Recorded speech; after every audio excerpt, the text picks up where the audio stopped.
अब आपके दिमाग में क्वेश्चन ये आएगा कि ऐसे पढ़ने का क्या मतलब, इसको जानने से क्या फायदा, बिकॉज एग्जाम के टाइम आपके एग्जाम में ऐसे ही पूछ दिया जाएगा कि बताओ कि डिसेंडिंग ऑर्डर में जाएंगे तो कैसे कैसे कैटेगरी डिवाइड होगा, अगर असेंडिंग ऑर्डर में जाएंगे तो कैसे कैसे डिवाइड होगा कैटेगरी, राइट। ये क्वेश्चन पूछ देगा और यही क्वेश्चन में आपको गलत हो जाएगा, बिकॉज उस टाइम आपको याद नहीं रहेगा कि असेंडिंग ऑर्डर कौन सा था और डिसेंडिंग ऑर्डर कौन सा था, राइट। तो इसी वजह से हर एक चीज को मैं यहाँ पे डिटेल में डिस्कस कर रहा हूँ ताकि आपको एग्जाम के टाइम कोई दिक्कत ना आए, राइट।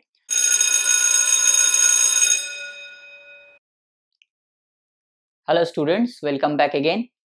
लास्ट वीडियो में हम लोगों ने डिस्कस किया था क्लासिफिकेशन के बारे में, हमने डिस्कस किया था टैक्सोनॉमी के बारे में, हमने डिस्कस किया था सिस्टमेटिक्स के बारे में। आज के इस लेक्चर में हम लोग क्लासिफिकेशन को ही और थोड़ा सा डिटेल में पढ़ने की कोशिश करेंगे, राइट। तो सबसे पहले अगर बात बोले कि क्लासिफिकेशन जो है वो एक सिंगल स्टेप प्रोसेस नहीं है, मतलब एक सिंगल स्टेप हो गया और क्लासिफिकेशन कर दिया हमने किसी ऑर्गेनिज्म का, ऐसा नहीं होता है। इसमें नंबर ऑफ स्टेप्स होते हैं इन्वॉल्व, और हर एक स्टेप को क्या बोला जाता है, हर एक स्टेप को बोला जाता है कैटेगरी, राइट। तो पहले क्या लिखेंगे हम लोग, पहला पॉइंट जो आज का हम लोग लिखेंगे वो ये है कि classification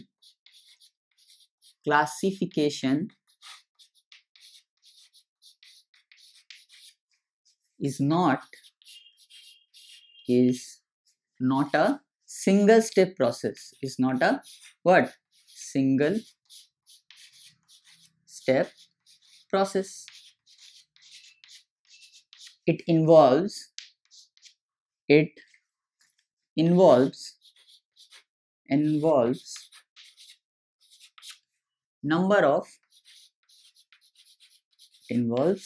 number of steps, and each step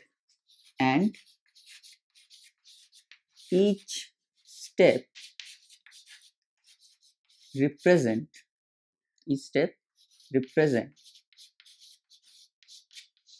a category, right। हर एक स्टेप को हम क्या बोल सकते हैं, हर एक स्टेप को हम लोग बोल सकते हैं कैटेगरी। तो क्लासिफिकेशन कोई सिंगल स्टेप प्रोसेस नहीं है, इसमें नंबर ऑफ स्टेप्स इन्वॉल्व है, और हर एक स्टेप को हम क्या बोल रहे हैं, हर एक स्टेप को हम बोल रहे हैं कैटेगरी। और कैटेगरी को ही कहा जाता है यूनिट ऑफ क्लासिफिकेशन। तो अगर हमसे पूछ दिया जाए व्हाट इज, मतलब which is the unit of classification, तो हम लोग क्या बोलेंगे, category is the unit of classification. तो विद इन ब्रैकेट हम लोग क्या लिखेंगे, it is with in bracket हम लोग लिखेंगे unit of what, classification, unit of classification, right. अब इसी यूनिट ऑफ क्लासिफिकेशन को हम लोग रैंक भी डिनोट कर सकते हैं, इसको हम लोग रैंक भी बोल सकते हैं, और इसको हम लोग क्या बोल सकते हैं, और इसको हम लोग टैक्सॉन भी बोल सकते हैं। किसको बोल सकते हैं, इसको हम लोग टैक्सॉन भी बोल सकते हैं, राइट। क्लियर यहां तक। अब आपके दिमाग में क्वेश्चन आएगा कि ये क्लासिफिकेशन जो हो रहा है, राइट, ये क्लासिफिकेशन किसके बेसिस पे हो रहा है। तो इसका आंसर क्या होगा, ऑन द बेसिस ऑफ, इसको एक और ब्रैकेट में लिखेंगे हम लोग, on the basis of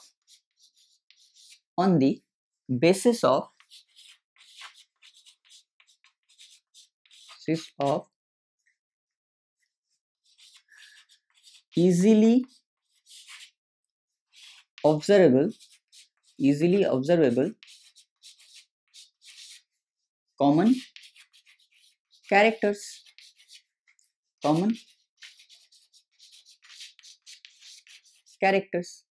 right.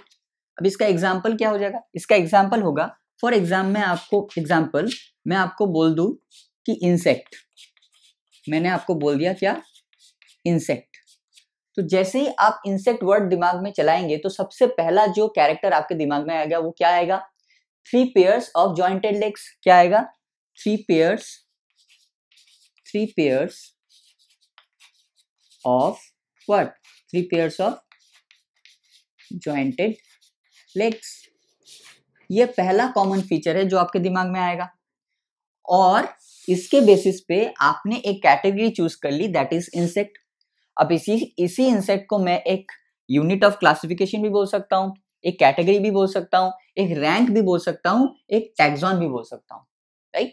लेकिन जैसे हमने पढ़ा था लास्ट लेक्चर में कि इसको हम लोग कैटेगरी तो बोलेंगे, लेकिन कैटेगरी एट डिफरेंट लेवल, कुछ होगा हाईएस्ट लेवल पे कैटेगरी, कुछ होगा लोएस्ट लेवल पे कैटेगरी, लेकिन सबको हम लोग कैटेगरी बोल सकते हैं, राइट। अब ये जो हर एक कैटेगरी होता है, हर एक कैटेगरी बहुत ज्यादा इंपॉर्टेंट है अगर हमें टैक्सोनॉमिक अरेंजमेंट करनी है तो, राइट। अगर हमें टैक्सोनॉमिक अरेंजमेंट करनी है तो हर एक कैटेगरी बहुत ज्यादा इंपॉर्टेंट है। तो दूसरा पॉइंट क्या हो जाएगा, ऑल कैटेगरीज, दूसरा पॉइंट ये हो जाएगा all categories are important for, all categories, all categories are important, are important for what, for taxonomic arrangement, for taxonomic arrangement, taxonomic arrangement, taxonomic arrangement करने के लिए हर एक कैटेगरी बहुत ज्यादा इंपॉर्टेंट है। इसी वजह से हर एक कैटेगरी को हम लोग क्या डिनोट करते हैं, हर एक कैटेगरी को हम बोलते हैं टैक्सोनॉमिक कैटेगरी। हर एक कैटेगरी को हम क्या बोलते हैं, हर एक कैटेगरी को हम बोलते हैं टैक्सोनॉमिक कैटेगरी। और बहुत सारे टैक्सोनॉमिक कैटेगरी मिलके क्या बनाते हैं, बहुत सारे टैक्सोनॉमिक कैटेगरी मिलके बनाते हैं टैक्सोनॉमिक हायरार्की। क्या बनाते हैं, टैक्सोनॉमिक हायरार्की। तो इसको एक लोग ड्राइंग के थ्रू, एक चार्ट के थ्रू समझ लेते हैं। जो भी अब तक हमने पढ़ा उसको एक चार्ट के थ्रू हम लोग समझ लेते हैं, तो आपका जो कॉन्सेप्ट है वो और भी अच्छे से क्लियर हो जाएगा, राइट। तो सबसे पहले हमने क्या देखा, सबसे पहले हमने देखा कि क्लासिफिकेशन कोई एक सिंगल स्टेप प्रोसेस तो है नहीं। क्लासिफिकेशन कोई एक सिंगल स्टेप प्रोसेस नहीं है, इसमें नंबर ऑफ स्टेप्स प्रेजेंट है। इसमें स्टेप 1 होगा, फिर इसमें स्टेप 2 भी होगा, फिर इसमें स्टेप 3 भी होगा, एंड सो ऑन स्टेप हो सकते हैं। हर एक स्टेप को हमने क्या बोल दिया, हर एक स्टेप को हमने बोल दिया क्या, कैटेगरी। हर एक स्टेप को हमने क्या बोल दिया, कैटेगरी। ये भी एक कैटेगरी, ये भी एक कैटेगरी, ये भी एक कैटेगरी, एंड सो ऑन। अब हर एक कैटेगरी को हम लोग क्या बोल सकते हैं, इन्हीं को हम बोल सकते हैं यूनिट ऑफ क्लासिफिकेशन, रैंक बोल सकते हैं। हम क्या बोल सकते हैं, यूनिट ऑफ क्लासिफिकेशन बोल सकते हैं। हम लोग क्या बोल सकते हैं, हम लोग टैक्सॉन भी बोल सकते हैं, राइट। इसको भी सेम बोलेंगे, इसको भी सेम बोलेंगे, एंड सो ऑन, राइट। अब हर एक कैटेगरी इंपॉर्टेंट किस वजह से है, हर एक कैटेगरी इंपॉर्टेंट है टैक्सोनॉमिक अरेंजमेंट के लिए। इसी वजह से हर एक कैटेगरी को हमने क्या बोल दिया, हर एक कैटेगरी को हमने बोल दिया क्या, टैक्सोनॉमिक कैटेगरी। क्या बोल दिया हमने, टैक्सोनॉमिक कैटेगरी। ये भी एक टैक्सोनॉमिक कैटेगरी, ये भी एक टैक्सोनॉमिक कैटेगरी, और ये भी एक taxonomic category, and so on. और सभी टैक्सोनॉमिक कैटेगरी मिलके क्या बना रहे हैं, सभी टैक्सोनॉमिक कैटेगरी मिलके बना रहे हैं टैक्सोनॉमिक हायरार्की। क्या बना रहे हैं, टैक्सोनॉमिक हायरार्की। क्या बना रहे, हायरार्की, टैक्सोनॉमिक हायरार्की बना रहे। तो स्टेप, सारे स्टेप मिलके हर एक स्टेप को हमने क्या बोला, कैटेगरी बोल दिया। हर एक कैटेगरी को हम बोल रहे हैं टैक्सोनॉमिक कैटेगरी, और हर एक टैक्सोनॉमिक कैटेगरी मिलके एक साथ मिलके बना रहे हैं टैक्सोनॉमिक हायरार्की। तो अगर हमसे पूछ दिया जाए या अगर हमसे बोल दिया जाए कि टैक्सोनॉमिक हायरार्की का डेफिनेशन क्या है, तो हम लोग क्या बोल सकते हैं, हम लोग ये बोलेंगे द ऑर्डरली अरेंजमेंट। क्या बोलेंगे हम लोग, the orderly arrangement, the orderly arrangement of, the orderly arrangement of taxonomic category, taxonomic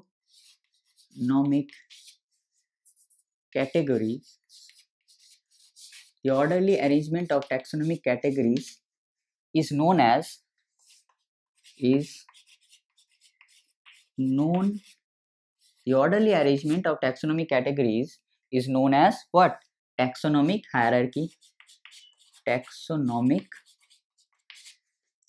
hierarchy is known as what, is known as taxonomic hierarchy. अब ऐसा नहीं होगा कि एट अ रैंडम हम लोग टैक्सोनॉमिक कैटेगरी को एक साथ जोड़ दिया और बोल दिया टैक्सोनॉमिक हायरार्की। नो, एक सिस्टमेटिक अरेंजमेंट होना चाहिए। फॉर एग्जांपल टैक्सोनॉमिक हायरार्की 1, उसके बाद आएगा 2, फिर उसके बाद आएगा 3, फिर उसके बाद आएगा 4, एंड ये सब सिस्टमेटिक अरेंजमेंट मिला के बनेगा टैक्सोनॉमिक हायरार्की। तो टैक्सोनॉमिक हायरार्की डेफिनेशन अगर पूछा जाए तो क्या होगा? The orderly arrangement of taxonomic categories is known as taxonomic hierarchy, right. अब हम लोग क्या पढ़ेंगे? अब हम लोग पढ़ेंगे टैक्सोनॉमिक हायरार्की। तो हेडिंग डाल दीजिए टैक्सोनॉमिक हायरार्की। क्या हेडिंग डाल दीजिए? हेडिंग डाल दीजिए टैक्सोनॉमिक हायरार्की। इतना कॉम्पैक्ट आपको कहीं नहीं मिलेगा, इतना कॉम्पैक्ट आपको कहीं नहीं मिलेगा। इसी वजह से मैं बोल रहा हूँ कि इसको अच्छे से नोट डाउन कर लीजिए। इससे क्या होगा? इससे आपको हर एक बुक को ढूंढने की जरूरत ही नहीं पड़ेगी, राइट। तो हम लोग हेडिंग क्या डालेंगे? हम लोग हेडिंग डाल देंगे टैक्सोनॉमिक, क्या? Taxonomic hierarchy, taxonomic hierarchy. अब ये हायरार्की पढ़ने का, टैक्सोनॉमिक जो हायरार्की पढ़ने का दो तरीके हैं, या इसको मेंशन करने का दो तरीका है। या हम लोग इसको डिसेंडिंग ऑर्डर में मेंशन कर सकते हैं, हम लोग डिसेंडिंग ऑर्डर फॉलो कर सकते हैं। डिसेंडिंग ऑर्डर में इसको बोल सकते हैं, या हम लोग इसको असेंडिंग ऑर्डर में भी बोल सकते हैं। या तो हम लोग डिसेंडिंग ऑर्डर यूज करेंगे या फिर हम लोग क्या करेंगे? असेंडिंग ऑर्डर यूज करेंगे। डिसेंडिंग ऑर्डर का क्या मतलब होता है? डिसेंडिंग ऑर्डर का मतलब होता है फ्रॉम हाईएस्ट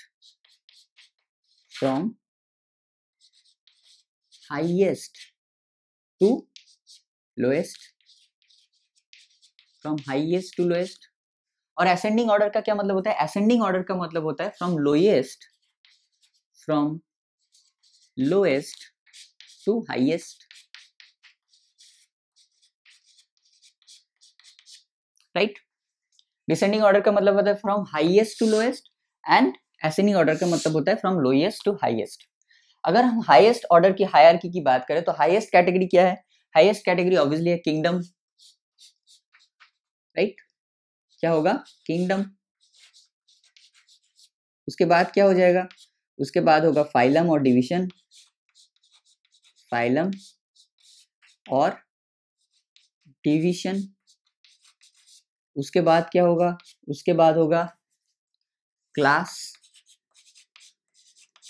उसके बाद होगा क्या? ऑर्डर। उसके बाद क्या होगा? फैमिली।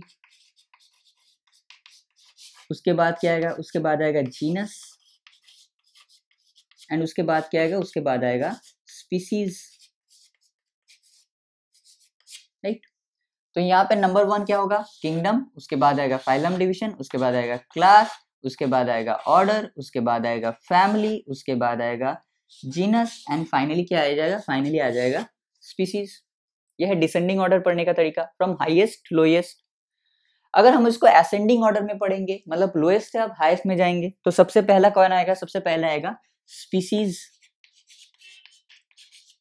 फिर क्या आएगा? फिर आएगा जीनस, फिर क्या आएगा? फिर आएगा क्या आएगा? फैमिली। उसके बाद क्या आएगा? उसके बाद आएगा ऑर्डर। ऑर्डर के बाद क्या आएगा? ऑर्डर के बाद आएगा क्लास। क्लास के बाद आएगा क्या? फाइलम और डिवीजन।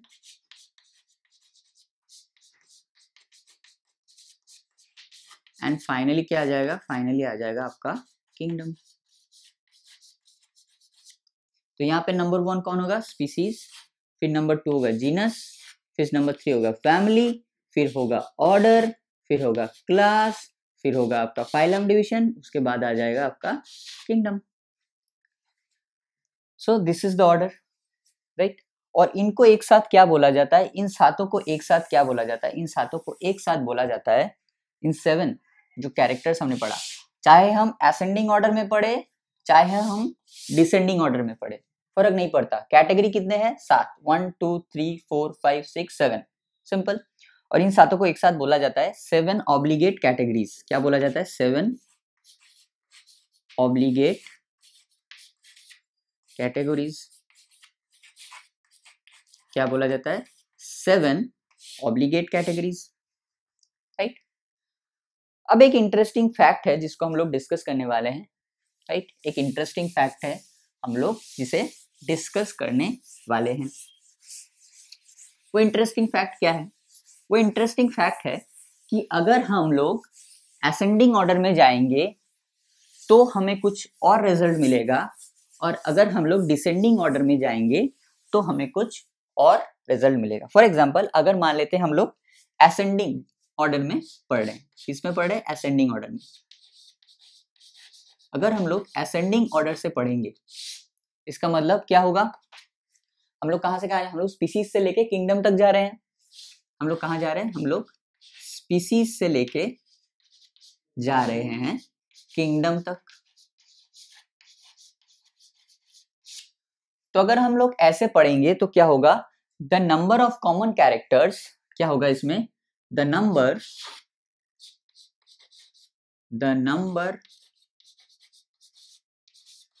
ऑफ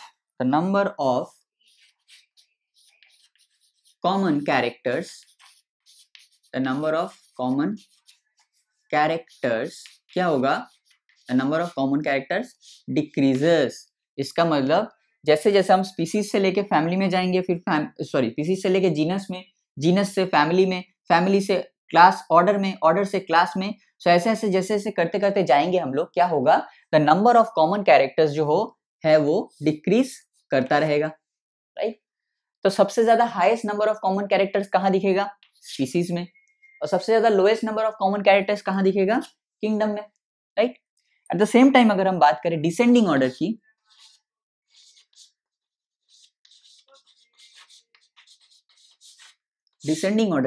तो डिसेंडिंग ऑर्डर का मतलब क्या है? हम लोग अब किंगडम से लेके कहां जा रहे हैं? स्पीसीज जा रहे हैं। तो अगर हम ऐसे चीजों को पढ़ेंगे, अब आपके दिमाग में क्वेश्चन ये आएगा कि ऐसे पढ़ने का क्या मतलब, इसको जानने से क्या फायदा? बिकॉज एग्जाम के टाइम आपके एग्जाम में ऐसे ही पूछ दिया जाएगा कि बताओ कि डिसेंडिंग ऑर्डर में जाएंगे तो कैसे कैसे कैटेगरी डिवाइड होगा, अगर असेंडिंग ऑर्डर में जाएंगे तो कैसे कैसे डिवाइड होगा कैटेगरी, राइट। ये क्वेश्चन पूछ देगा और यही क्वेश्चन में आपको गलत हो जाएगा, बिकॉज उस टाइम आपको याद नहीं रहेगा कि असेंडिंग ऑर्डर कौन सा था और डिसेंडिंग ऑर्डर कौन सा था, राइट। तो इसी वजह से हर एक चीज को मैं यहाँ पे डिटेल में डिस्कस कर रहा हूँ ताकि आपको एग्जाम के टाइम कोई दिक्कत ना आए, राइट। तो यहाँ हमने क्या देखा कि अगर असेंडिंग ऑर्डर में जाएंगे, मतलब स्पीसीज से लेके किंगडम तक अगर हम जाएंगे तो नंबर ऑफ कॉमन कैरेक्टर्स क्या होगा? डिक्रीज करेगा। लेकिन ये तो फिक्स्ड है कि कॉमन कैरेक्टर सबसे ज्यादा कहाँ होगा? स्पीसीज में, और सबसे कम कहाँ? किंगडम में, राइट। तो अगर हम डिसेंडिंग ऑर्डर में जाएंगे, मतलब फ्रॉम हाईएस्ट, मतलब किंगडम से लेकर स्पीसीज से जा रहे हैं, तो क्या होगा? The number of common character increases. क्या होगा? The number of common characters, the number of common characters क्या होगा? इंक्रीज करेगा, राइट। क्या होगा? नंबर ऑफ कॉमन कैरेक्टर्स, जैसे हम किंगडम से लेके जैसे हम पहुंचेंगे फाइलम और डिवीजन में, number of common characters increase करेगा। फिर फाइलम से लेके जैसे ही हम पहुंच जाएंगे ऑर्डर में, क्लास में, और इंक्रीज कर गया। फिर जैसे हम पढ़ेंगे, पहुंचेंगे ऑर्डर में तो और इंक्रीज करेगा। फिर जैसे हम पहुंचेंगे फैमिली में थोड़ा सा और इंक्रीज करेगा। फिर जीनस में थोड़ा और, एंड स्पीसीज में नंबर ऑफ कॉमन कैरेक्टर्स सबसे हाईएस्ट दिखेंगे। तो क्या होगा? स्पीसीज में कॉमन कैरेक्टर्स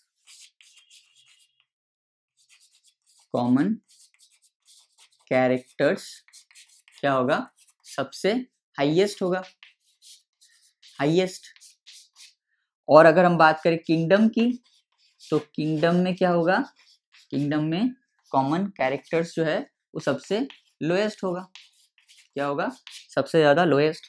तो स्पीसीज में सबसे ज्यादा हाईएस्ट होगा और किंगडम में कॉमन कैरेक्टर सबसे ज्यादा लोएस्ट होगा। इसी वजह से हायर लेवल पे चीजों को डिस्टिंग्विश कर पाना बहुत ज्यादा मुश्किल होता है, right.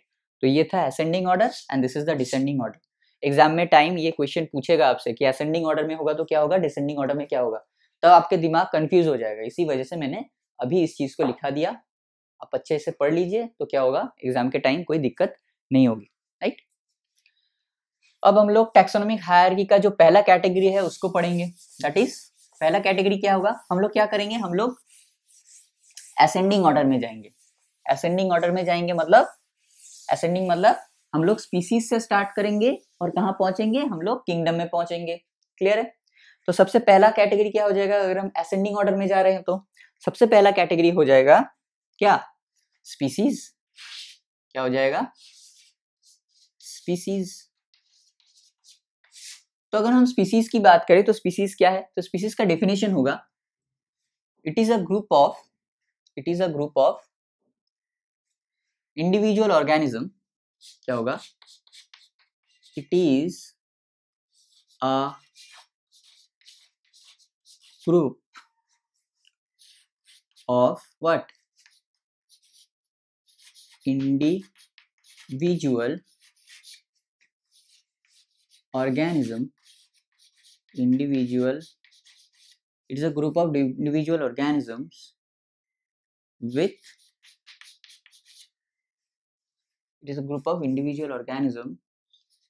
with fundamental similarities,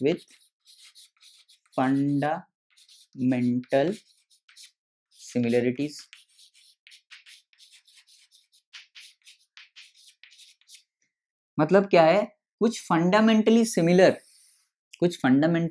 similar organisms को लेके एक ग्रुप बना दिया गया और उसी ग्रुप को एक बोल दिया गया क्या, स्पीसीज। फॉर एग्जाम्पल अगर मैं बात करूं ह्यूमंस की, मतलब होमोसेपियंस की,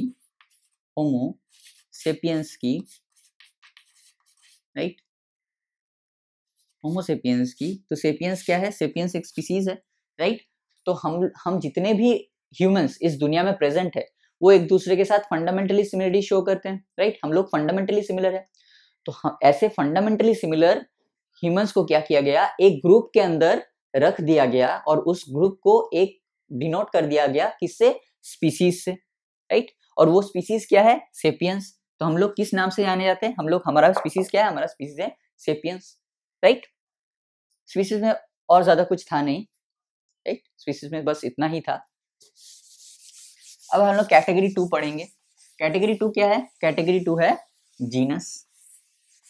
कैटेगरी 2 क्या हो जाएगा, कैटेगरी 2 हो जाएगा आपका जीनस। अब जीनस का डेफिनेशन क्या कहता है, जीनस का डेफिनेशन ये कहता है, क्या कहता है, it is a group of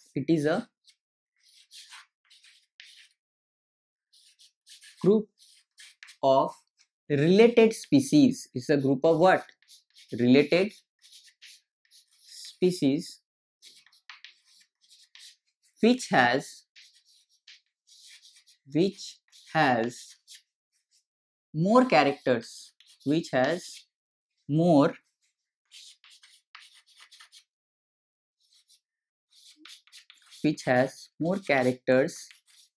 in common,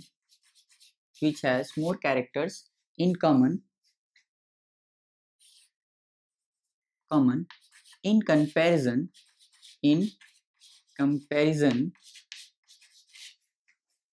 to the species of other genera। अब इस चीज का मतलब हम लोग समझने की कोशिश करेंगे। फॉर एग्जाम्पल क्या कहते हैं, it is a group of related species, so बहुत सारे स्पीसीज को मिला के क्या बनता है, ग्रुप ऑफ रिलेटेड स्पीसीज, मतलब जो स्पीसीज थोड़ा बहुत सिमिलरिटी शो करती है, स्पीसीज से कम, स्पीसीज लेवल से अब सिमिलरिटी क्या हो जाएगा, कम हो जाएगा। तो ग्रुप ऑफ रिलेटेड स्पीसीज को एक साथ जोड़ के क्या बना दिया गया, जीनस बना दिया गया। Which has more characters in common, more characters common है to the species of the other genera, more characters in common in comparison to the species of other genera। अब इस चीज को हम लोग एक एग्जाम्पल के थ्रू समझने की कोशिश करते हैं। फॉर एग्जाम्पल हम लोग दो जीनस लेते हैं, पहले लेते थे जीनस 1 और दूसरा हो गया क्या, जीनस 2। अब जीनस 1 में हमने क्या ले लिया, जीनस 1 में हमने ले लिया सोलानम को, क्या ले लिया, सोलानम। और जीनस 2 में ले लिया हमने पैंथेरा, किसको, पैंथेरा को। अब अगर हम बात करते हैं सोलानम की, तो सोलानम जीनस की 3 स्पीसीज पाई जाती हैं, राइट। स्पीसीज 1 क्या होगा, स्पीसीज 1 है, फिर species 2 and finally species 3। Species 1 क्या है, स्पीसीज 1 है solanum, solanum torvum, sorry solanum tuberosum, tuberosum, right. फिर है क्या, फिर है solanum, solanum melongena and third क्या है, सोलानम, क्या हो जाएगा, सोलानम, राइट। एंड थर्ड हो जाएगा solanum nigrum, right. Solanum tuberosum का मतलब होता है पोटैटो, पोटैटो। मेलॉन्जिना का होता है ब्रिंजल एंड सोलानम नाइग्रम का मतलब होता है मकोई, मकोई, right. At the same time अगर बात करें जीनस पैंथेरा की, तो पैंथेरा में क्या क्या आ जाएगा, पैंथेरा में भी 3 स्पीसीज पाए जाते हैं। एक है पैंथेरा, पैंथेरा लियो, दूसरा है पैंथेरा टाइग्रिस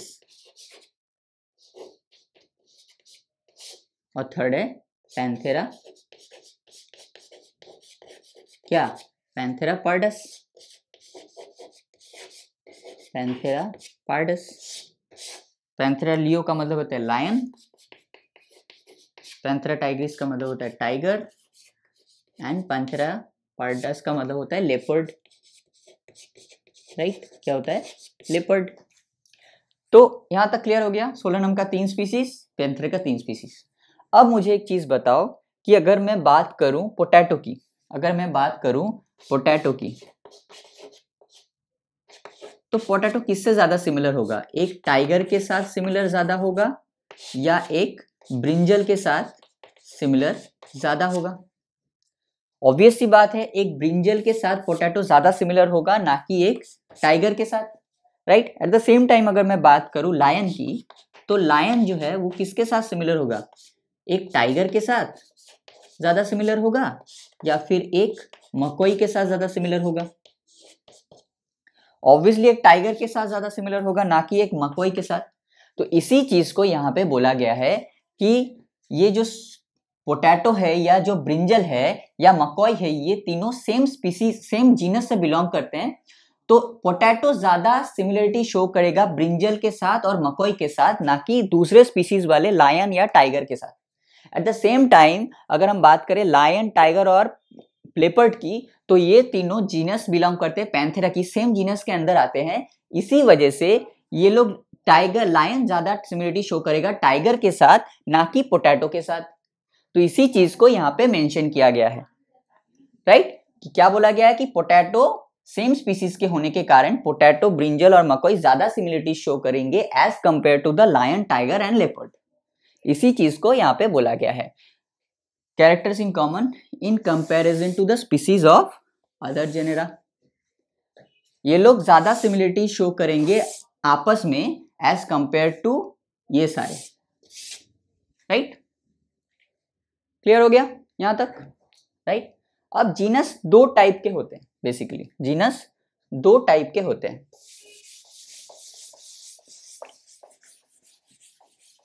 जीनस आपके 2 टाइप के होते हैं, एक होता है मोनोटिपिक जीनस और दूसरा क्या होता है, दूसरा होता है पॉलीटिपिक जीनस। एक क्या होता है, एक होता है आपका मोनोटिपिक, एक क्या हो गया, एक होता है मोनोटाइपिक जीनस और क्या होता है, और एक होता है आपका पॉलीटाइपिक जीनस।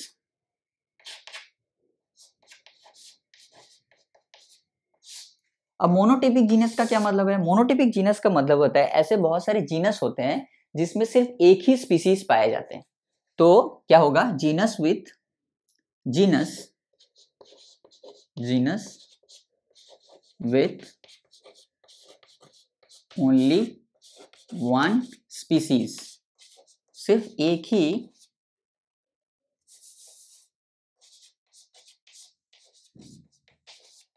क्या होगा, सिर्फ एक ही टाइप के स्पीसीज पाए जाएंगे, उसको हम क्या बोलेंगे, मोनोटिपिक जीनस। इसका एग्जांपल क्या हो जाएगा, इसका एग्जांपल होगा होमो। होमो एक ऐसा जीनस है जिसमें सिर्फ एक ही स्पीसीज पाए जाते हैं and that is sapiens, that is sapiens. इसका मतलब है human, right. At the same time अगर हम बात करें पॉलीटिपिक जीनस की, तो इसका मतलब क्या होता है, genus with more than one species, मतलब जहां पे एक से ज्यादा स्पीसीज पाए जाएंगे। फॉर एग्जाम्पल जीनस विथ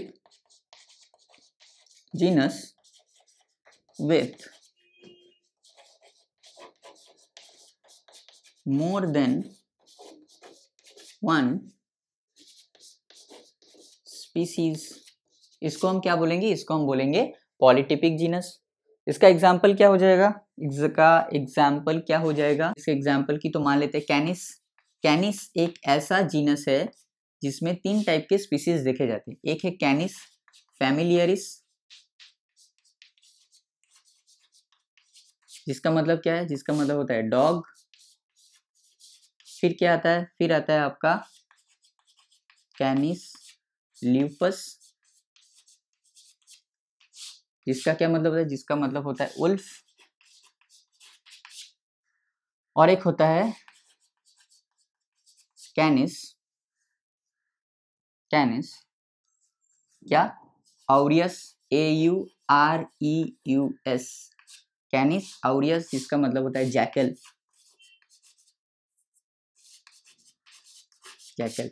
तो कैनिस एक ऐसा जीनस है जहाँ पे 3 अलग अलग टाइप के आपके स्पीसीज देखे जाते हैं। फॉर एग्जाम्पल फैमिलियरिस मतलब dog, lupus means wolf and aureus means jackal. तो कैनिस क्या हो गया, कैनिस एक पॉलीटिपिक जीनस हो गया which has more than one species, right. ऐसे सिमिलरली सोलेनम को भी हम लोग एक बोल सकते हैं पॉलीटिपिक जीनस, हम लोग पैंथेरा को भी बोल सकते हैं पॉलीटिपिक जीनस, राइट। तो आज का जो लेक्चर है हम लोग यहाँ तक रखते हैं, राइट। नेक्स्ट लेक्चर में जो बाकी के जो भी कैटेगरीज है, राइट, उनको हम लोग डिकोड करने की कोशिश करेंगे एंड नेक्स्ट लेक्चर में हम लोग बाकी के जो कैटेगरीज है उनको खत्म कर देंगे, राइट। तो आज का लेक्चर यहाँ तक रखते हैं। आई होप आपको आज का लेक्चर इंफॉर्मेटिव लगा होगा, राइट। अभी एनसीईआरटी निकाल लीजिए और एनसीईआरटी से हम लोग अभी मार्क करेंगे जो भी आज हमने पढ़ा, राइट। तब तक के लिए all the very best and कल फिर मिलते हैं बोर्ड वर्क में, तब तक के लिए bye.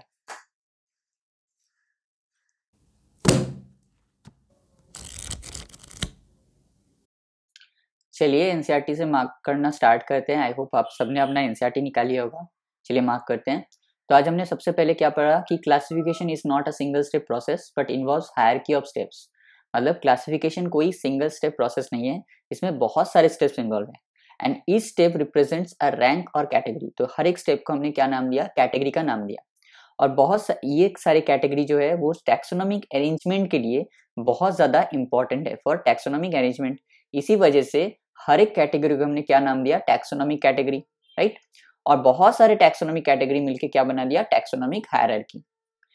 Category refer to as the unit of classification, ये भी हमने पढ़ा कि यूनिट ऑफ क्लासिफिकेशन क्या है, कैटेगरी। और इसी को हम क्या बोल सकते हैं, इसको हम रैंक भी बोल सकते हैं, राइट। इसको हम टैक्सॉन भी बोल सकते हैं।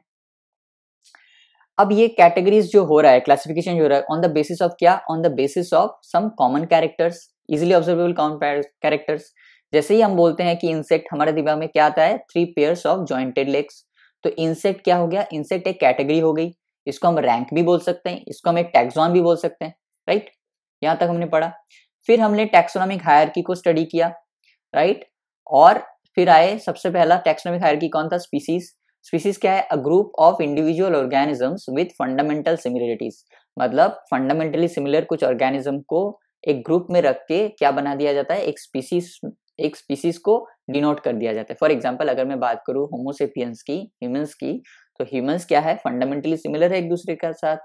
तो सभी ह्यूमंस को एक ग्रुप बना के एक स्पीसीज के अंदर डाल दिया गया, दैट स्पीसीज को नाम दिया गया सेपियंस, राइट।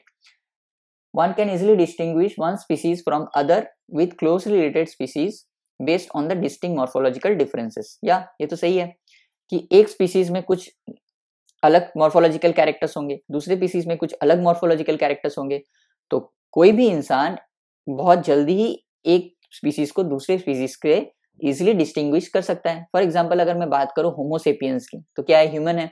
और अगर मैं बात करूँ पैंथेरा लियो की, तो क्या है, लायन है। तो हम लोग इजिली डिस्टिंग्विश कर सकते हैं कि ये एक ह्यूमन है और ये एक लायन है। किसके बेसिस पे डिस्टिंग्विश किया, some easily observable morphological characters, right. अब जीनस की बात यहीं पे कर दिया उन्होंने। जीनस में हैव वन और मोर देन वन स्पीसीज। अगर वन स्पीसीज होगा तो हम क्या बोलेंगे, मोनोटिपिक जीनस। अगर मोर देन वन हुआ तो क्या बोलेंगे, पॉलीटिपिक जीनस। जैसे सोलेनम क्या होगा, ये पॉलीटिपिक जीनस है क्योंकि इसमें दो टाइप के स्पीसीज देखे, एक नाइग्राम हो गया, एक मेलॉन्जिना हो गया, और एक हमने डिस्कस किया था that is solanum tuberosum potato. Humans being belong to the species sapiens which is a group in the genus homo. मतलब होमो जो है वो जीनस जो है, ये जीनस सिर्फ एक ही स्पीसीज को बिलोंग करता है, दैट इज सेपियंस, राइट।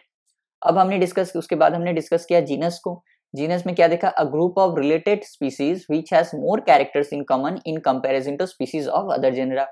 इसका मतलब क्या हो गया कि हमने क्या देखा कि पोटैटो कैरेक्टरिस्टिक सिमिलरिटी किसके साथ ज्यादा शो कर रहा था, ब्रिंजल के साथ, मकोई के साथ, ना कि लायन, टाइगर और पैंथेरा के साथ, राइट। तो सेम जीनस के स्पीसीज आपस में ज्यादा सिमिलरिटी शो करेंगे as compare to the species of other genera. उसी को यहाँ पे बोला गया है। जैसे हमने देखा पोटैटो, पोटैटो में है ब्रिंजल, जीनस सोलेनम। पोटैटो और ब्रिंजल किस जीनस के अंदर आता है, सोलेनम के अंदर।